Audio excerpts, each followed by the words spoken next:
আসসালামু আলাইকুম। আজকে আমি আপনাদের সাথে আমার একটা কথা শেয়ার করতে যাচ্ছি।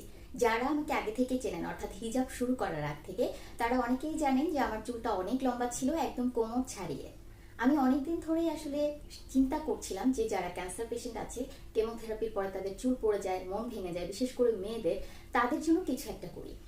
তো সেই জায়গাটায় আমার একটাই ক্ষমতা, সেটা হচ্ছে গিয়ে আমার হেয়ার ডোনেট করা।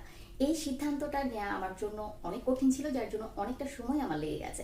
ফাইনালি আমি সেই সিদ্ধান্তটা নিতে পেরেছি এবং আমার 18 ইঞ্চির মতো চুল আমি কেটেছি। Bangladesh hair donate for cancer patient পেজের মাধ্যমে আমি যোগাযোগ করেছি এবং এই চুলটা আমি কেটে তাদেরকে দিয়ে, যারা ক্যান্সার পেশেন্ট আছে তাদের কাছে পৌঁছানোর ব্যবস্থা করেছি। তারা এটা পৌঁছে দিবে।